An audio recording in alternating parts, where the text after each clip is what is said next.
இப்போ இரவு நேரங்கள்ல எல்லாம் நீங்க டிராவல் பண்ணும்போது பாத்தீங்கன்னா நமக்கு எதிரில் வரக்கூடிய வாகனங்கள்ல இந்த ஒயிட் கலர் எல்இடி போட்டு வந்தாங்க அப்படின்னா நம்மளால வண்டியே ஓட்ட முடியாது. அந்த அளவுக்கான பவர் வந்து அந்த எல்இடி விளக்குகள்ல இருக்குது. ஸோ உண்மையிலேயே இந்த எல்இடி விளக்குகள் நம்ம பயன்படுத்துறதால நன்மை தான் இருக்கா அப்படிங்கிறத இந்த வீடியோவில் ஃபுல்லாக பார்த்துடலாம். ஸோ இந்த எல்இடி விளக்குகளுக்கு முன்னாடி நம்ம பயன்படுத்திட்டு இருந்த விளக்கு என்ன அப்படின்னு கேட்டிங்கன்னா சோடியம் லேம்ப்ஸு. ஸோ இந்த சோடியம் விளக்குகள் வந்து எல்லோ கலர் ஷேட் அடித்த மாதிரியான ஒளியை வந்து கொடுக்குது. ஸோ இந்த எல்லோ கலர் ஷேடிஸ் இருக்கிறதுனால ஒரு ஆப்ஜெக்டோட கலரை வந்து நம்ம ஐடென்டிஃபை பண்ணுறது கொஞ்சம் கஷ்டமாக இருக்கும். அதனால அந்த ஆப்ஜெக்டை நம்ம ஃபோக்கஸ் பண்ணுறது அப்படிங்கிறது கொஞ்சம் கஷ்டமான காரியமாக தான் இருந்துச்சு. அதே மாதிரி ரொம்ப நாள் ஆயிடுச்சு அப்படின்னா இந்த சோடியம் விளக்குகள்லாம் பார்த்தீங்கன்னா ரொம்ப டல் அடித்த மாதிரி இருக்கும். அதனால சுத்தமாக வெளிச்சமே தெரியாது. ஸோ லோ லைட் கண்டிஷனில் பார்த்தீங்கன்னா இந்த சோடியம் விளக்குகள் வந்து கம்மியான எஃபிஷியன்சி தான் கொடுக்குது.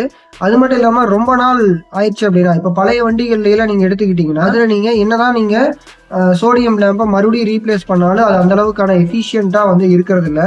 அதாவது ரொம்ப நாள் நீங்கள் அந்த விளக்குகளை பயன்படுத்தும் போது பார்த்தீங்கன்னா ஒரு டல் அடித்த மாதிரி இருக்குது. அதனால வந்து எதிரில் ஏதாவது ஆப்ஜெக்ட் இருக்கா அப்படிங்கிறத கூட நம்மளால கண்டுபிடிக்க முடியாது. ஆனால் ஒயிட் கலர் எல்இடி விளக்குகளில் பார்த்தீங்கன்னா இந்த ப்ராப்ளம் கிடையாது. ஸோ அது ஒயிட் கலரில் நல்லா டார்க்காக எரியறதுனால விசிபிலிட்டி வந்து நல்லா இருக்குது. இதனால நம்மளோட சேஃப்டியும் பார்த்தீங்க அப்படின்னா அதிகமாக தான் இருக்குது. சோடியம் விளக்குகளை பயன்படுத்துறதுனால நம்ம பேட்டரியிலிருந்து அதிகமான எலக்ட்ரிக் பவரை வந்து இந்த சோடியம் விளக்குகள் எடுத்துக்குது. ஆனால் நம்ம எல்இடி பயன்படுத்தும் போது பார்த்தீங்கன்னா கம்மியான பவர் கன்சம்ஷன்ல நமக்கு அதிகமான வெளிச்சம் கிடைக்குது. பேட்டரி எலக்ட்ரிக் வெஹிக்கிளா இருந்தாலும் சரி, இன்டர்னல் கம்பஸ்டன் வெஹிக்கிளா இருந்தாலும் சரி, இந்த ஒயிட் கலர் எல்இடிகளை பயன்படுத்துறதுனால நமக்கு ரொம்பவே அட்வான்டேஜா இருக்கு, எஃபிஷியண்டா இருக்கு, பவர் கன்சம்ஷனும் கம்மியா இருக்கு. இப்ப சோடியம் விளக்குகளா இருந்துச்சுன்னா அது வந்து ஹீட் ஆகி அதுக்கப்புறம் தான் நமக்கு ஒரு நல்ல வெளிச்சத்தை கொடுக்கும். அதுக்கு ஒரு குறிப்பிட்ட நேரம் வந்து தேவைப்படும். ஆனா இந்த ஒயிட் கலர் எல்இடிகள் பாத்தீங்கன்னா நீங்க பவரை ஆன் பண்ண உடனே வந்து ஒரு சடன் ரிப்ளை கொடுக்குது.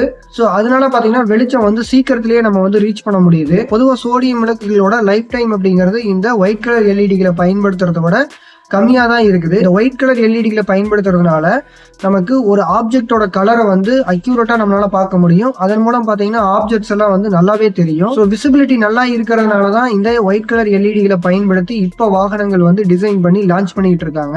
ஸோ இந்த ஒயிட் கலர் எல்இடிகள் வந்து எஃபிஷியண்டா லைட்டை வந்து கொடுக்கறதுனால தான் நமக்கு ஆப்போசிட்ல யாராவது ஒயிட் கலர் எல்இடி போட்டு வண்டியில வந்தாங்க அப்படின்னா நம்மளால ரோட வந்து ஃபோக்கஸ் பண்ண முடியறது இல்லை. ஸோ எல்இடி விளக்குகளோட விலை வந்து ரொம்ப கம்மியாகவும் இருக்குது. அதே மாதிரி எனர்ஜி கன்சப்ஷனும் கம்மியாக இருக்குது. எஃபிஷியண்டாக இது ஒர்க் பண்ணுது அப்படிங்கிறதுனால தான் இந்த எல்இடி விளக்குகளை பயன்படுத்தி இப்போ வாகனங்களை வந்து டிசைன் பண்ணிட்டு இருக்காங்க.